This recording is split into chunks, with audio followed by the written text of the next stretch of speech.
नमस्कार, बहुत स्वागत है आप सभी का। आपके साथ मैं हूं सोनल और आप देख रहे हैं खास मुलाकात। छत्तीसगढ़ में कोरोना का कहराम जारी है। लगातार जो कहना चाहिए कम्युनिटी स्प्रेड है उसके बारे में अब चर्चाएं होने लगी है। इसकी वजह से छत्तीसगढ़ में कंट्रोल तो किया जा रहा है लेकिन बड़ा मुश्किल हो रहा है क्योंकि स्वास्थ्य सेवाओं को लेकर भी कई इस तरह की खबरें आती रहती हैं। जाहिर तौर पर न सिर्फ छत्तीसगढ़, पूरे देश में इस तरह के हालात हैं। हम अपने इस खास कार्यक्रम के जरिए रोज एक जिले के कलेक्टर से आपको रूबरू कराते हैं, उनसे समझने की कोशिश करते हैं कि अपने जिले में किस तरह की व्यवस्थाएं हैं, प्रशासनिक अमला किस तरह से काम कर रहा है कोरोना से जल्द निपटने के लिए, और जिस तेजी से छत्तीसगढ़ में संक्रमण की रफ्तार बढ़ी है उसे कंट्रोल में करने के लिए क्या कुछ उपाय किए जा रहे हैं। आज हम जिस कलेक्टर से बात करने जा रहे हैं वो नक्सल प्रभावित क्षेत्र दंतेवाड़ा के कलेक्टर हैं, जो कि आज हमारे साथ जुड़ेंगे और वहां जारी रणनीति पर, यानी कोरोना से लड़ने की जो रणनीति है उस पर चर्चा करेंगे। तो शुरू करते हैं खास मुलाकात।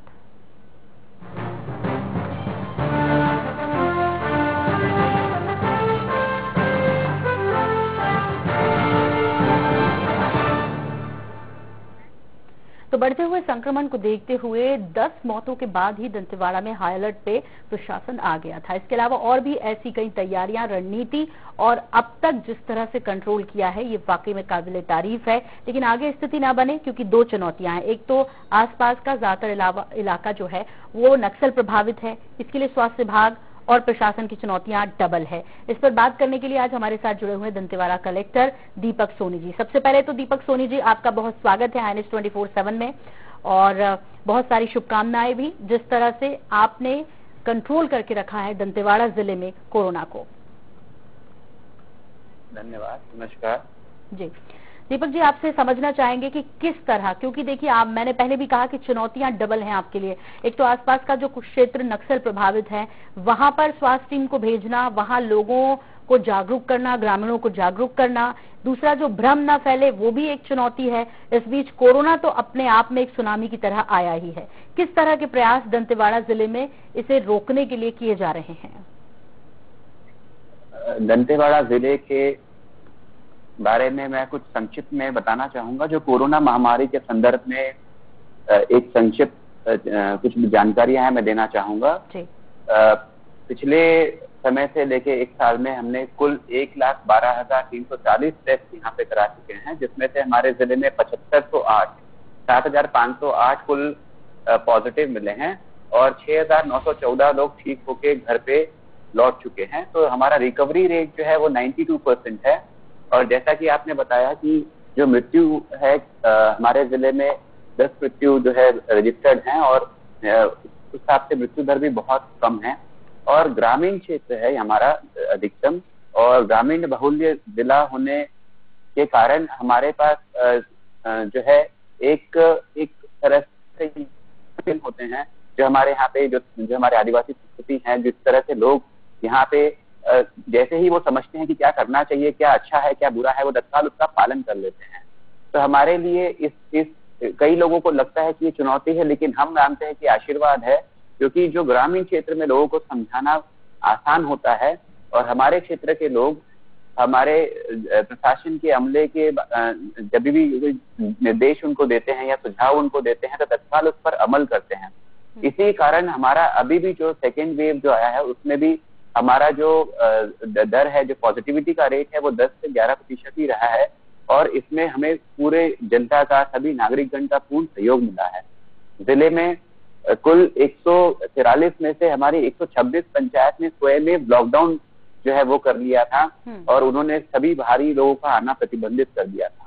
तो जिस तरीके से एक लगता है कि एक चुनौती है, लेकिन हमें लगता है कि हमारे लिए काफी सरल हो जाता है, क्योंकि अगर हम लोगों से उनकी जो स्थानीय बोली है गोंडी हल्बी में अगर हम कम्युनिकेट करते हैं, उनसे बताते हैं इस बारे में और वो उस चीज को समझ लेते हैं, तो पूरा का पूरा गांव प्रशासन के साथ जुड़कर कोरोना महामारी के साथ में जो है जंग लड़ने के लिए तैयार हो जाता है। तो उसी का हमको फायदा भी मिल रहा है, जिस तरीके से ग्रामीणों का हमको सहयोग मिला है।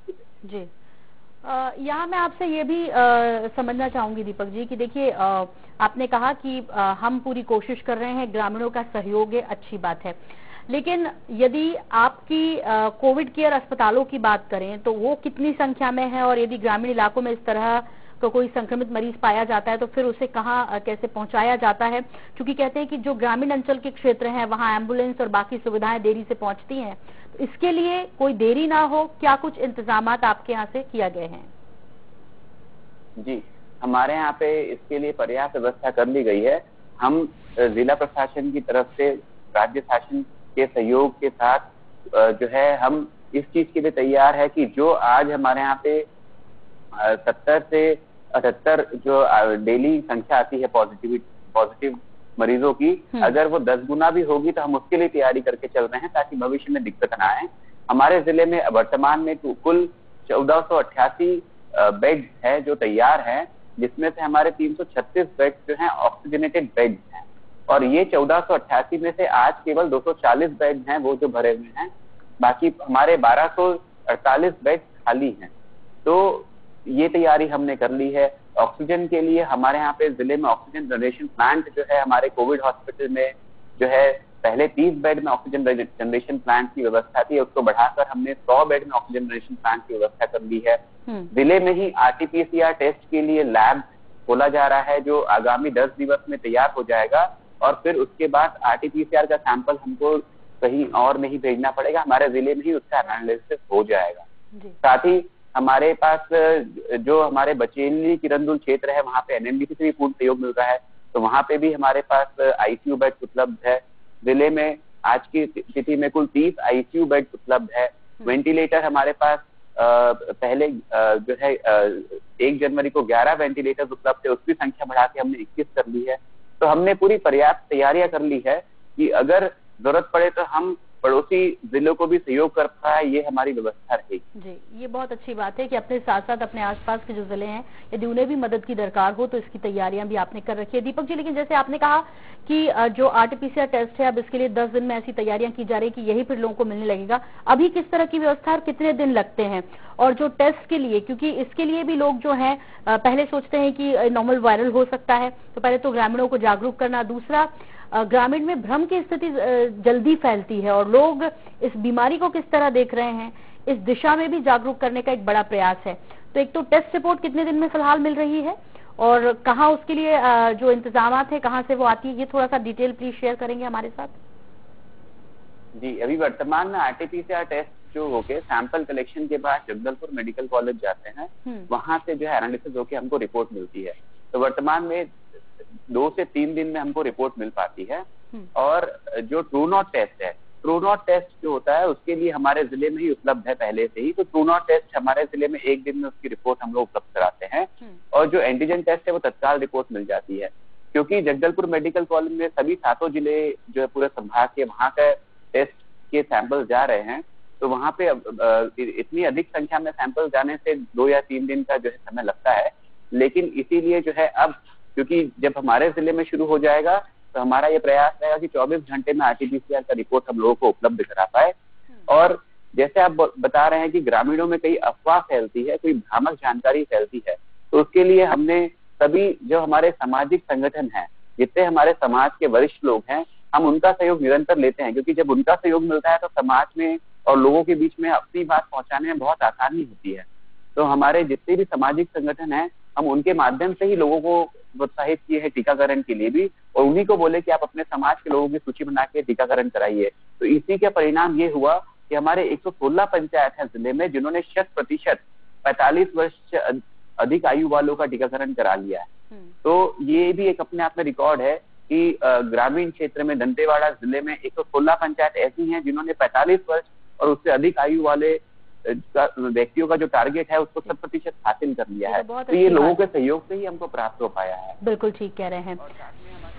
सोसाइटी भी हैं जो हमारे साथ जुड़ी हैं, तो हमारे करीब 7 सिविल सोसाइटी है, उनको भी हमने साथ में जोड़ा है। तो सबके सहयोग के बिना ये संभव नहीं है, क्योंकि ये ऐसी लड़ाई है कोरोना से, केवल प्रशासन अगर चाहे कि अकेले लड़ना संभव हो पाए तो वो हो नहीं तो पाएगा, मुश्किलात होंगी। सबका सहयोग बहुत आवश्यक है। बिल्कुल। दीपक जी, यहाँ आपसे ये भी समझना चाहेंगे, चूंकि कुछ क्षेत्र दंतेवाड़ा के जो ज्यादा नक्सल प्रभावित हैं, क्या वहां जब स्वास्थ्य विभाग की टीम जा रही है, चाहे वैक्सीनेशन के लिए या दवाइयां पहुंचाने के लिए, या जिस तरह से मुझे आपके कार्यक्रम के बारे में जानकारी है कि बाकायदा जो आयुर्वेदिक दवाएं हैं वो आप घर घर पहुंचा रहे हैं, उस प्रक्रिया के बारे में भी जानेंगे, तो क्या कभी ऐसी स्थिति का भी सामना करना पड़ा, या जो जो जो ग्रामीण हैं, जो नक्सलियों से जुड़े हैं या जो खुद इन्वॉल्व हैं, उनका कभी सामना करना पड़ा हो, उन्होंने कभी टीम को कहा हो कि नहीं हमें नहीं करवाना, या उनको डर लगा हो? ये एक विषय है जिसको हर कोई जानना चाहता है कि कैसे इस चीज को नियंत्रण में किए हुए हैं आप लोग। इसमें ये अवश्य रूप से जो अंदरूनी हमारी कुछ पंचायतें हैं जहाँ पे जाना संभव कई बार नहीं हो पाता है, तो उसमें हमारे जो जमीनी स्तर के अमले हैं, जो हमारे जो हम मानते हैं कि रियल मायने में जो हमारे कोरोना वॉरियर्स हैं, जो अंदरूनी क्षेत्र में जाके पहाड़ियों को पार करके, नदियों को पार करके पहुंच रहे हैं, वो जाते हैं।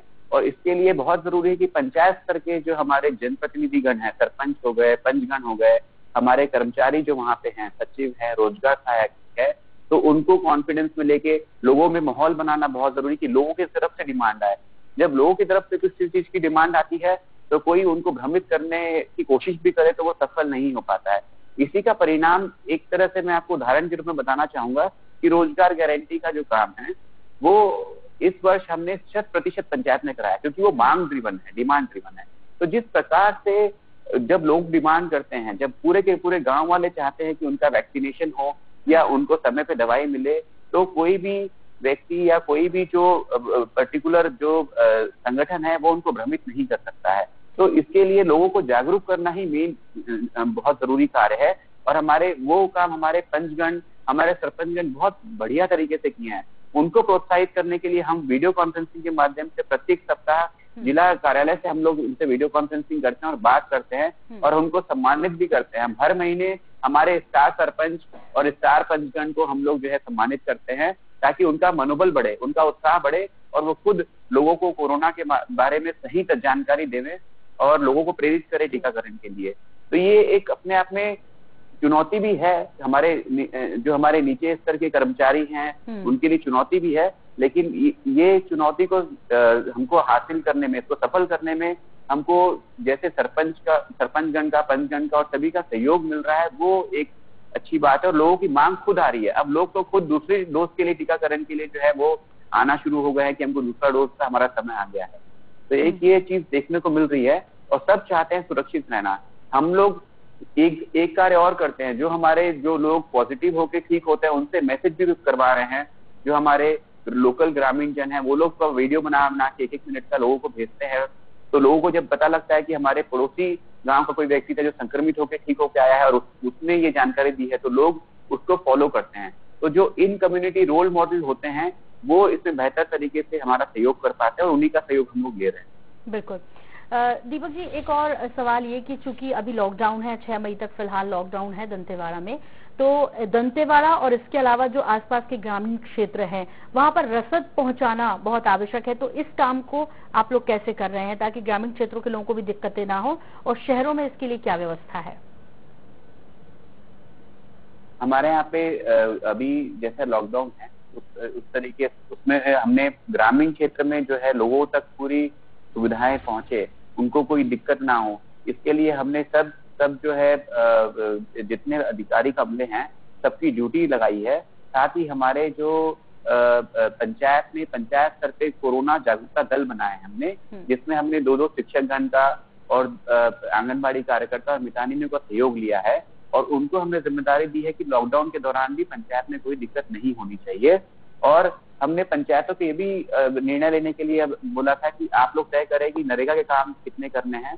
तो ये बताते हुए मुझे खुशी हो रही कि आज की डेट में हमारे यहाँ 122 पंचायतों में 15,523 श्रमिक जो है वो कार्य कर रहे हैं। आज के दिन में हमारे यहाँ हमने हाल ही में जो है हमारा डेनेक्स ब्रांड जो है दंतेवाड़ा नेक्स्ट ब्रांड है, उसका हमने RO वाटर भी जो है शुरुआत की है अभी 10 दिन पहले।